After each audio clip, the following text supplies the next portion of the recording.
Time for Money, Power, Politics and a new report that shows the president really did make history with his business empire, not by making money, but by losing money on a nearly unprecedented scale.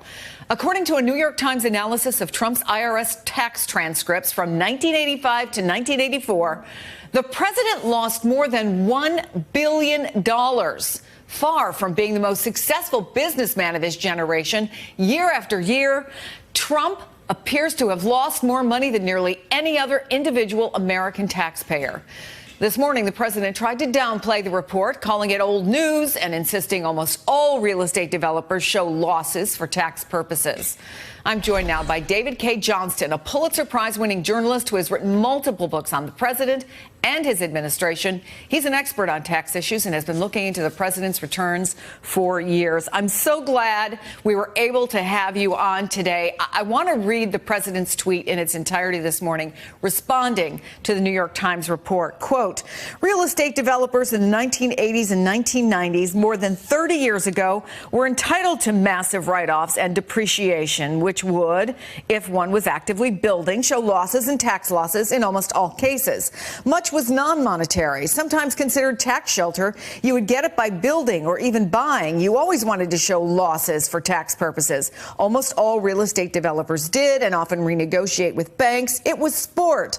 Additionally, the very old information put out is a highly inaccurate fake news hit job.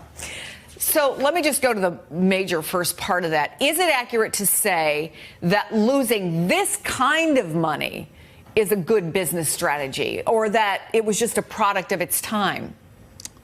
Well, Donald is correct that most large real estate families do not pay income taxes because we have special tax code provisions that allow them to report losses even as they live very lavish lifestyles. But the size of these losses, they are enormous. And what Donald doesn't mention is, he bought an airline that he way overpaid for and was losing $7 million a month on until he shut it down, and made numerous other awful business deals during these 11 years that are covered by the information the Times got. You obtained part of the president's 2005 return, which gave us at the time a lot more than we had previously known. So when you saw the New York Times reporting, did it fit in with what you already knew about the way Trump operated? Did anything about this surprise you? Well, I certainly felt vindicated about a number of things I've written, but it was the size of these losses and that they were year after year. And by the way, $1 billion was $1 billion back then. Not a lot of people even had $1 billion, let alone lost it. Right. We're looking, when you adjust for inflation in today's money, at more than $2 billion. Jeez. One of the years in question, Trump accounted for nearly 2 cents out of every dollar of business loss reported in the entire United States. Wait. Say that again? He accounted for 2 cents out of every dollar lost in the entire country? Yes, almost 2 cents out of every dollar. That's the really astonishing number. And basically, the myth of Donald Trump, the modern Midas, who everything he touches turns to gold, was killed yesterday afternoon with this report. Those of us who followed Trump and paid attention to his finances for years have always known that he was a fraud, but the scale of it is much larger than we thought. And in his tweet, Chris, Donald ends by saying this is unreliable.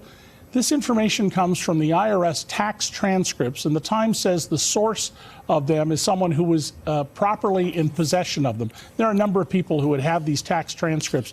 You can get your own tax transcript. It is the information the IRS extracts from your tax return so that auditors and others can work with the tax information, not the actual return. This is 100% reliable information, and the Times said it even checked it against some Fred Trump tax returns they have, where the numbers should match, and they match up dollar for dollar. So we're looking at Trump walking through his casinos. You mentioned the airline, other investments he made that went very bad. So we've had some information about, obviously, his financial and business history. It's been out there. But the president continues to work very hard, extremely hard, you might say, to keep his tax returns hidden, even directing his Treasury Secretary to defy a congressional request. So why? What do we think is in there? Well, remember that Donald Trump, as I revealed 3 years ago, had 2 income tax fraud trials. Now, these were civil trials, not criminal. He lost both trials.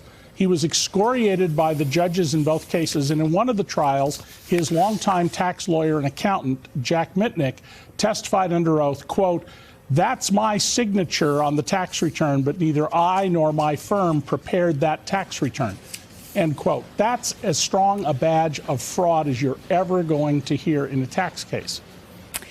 David Cay Johnston, who knows more about the president's taxes, his financial life than almost anybody. We really appreciate you coming on this morning. Thank you. Hey there, I'm Chris Hayes from MSNBC. Thanks for watching MSNBC on YouTube. If you want to keep up to date with the videos we're putting out, you can click subscribe just below me or click over on this list to see lots of other great videos.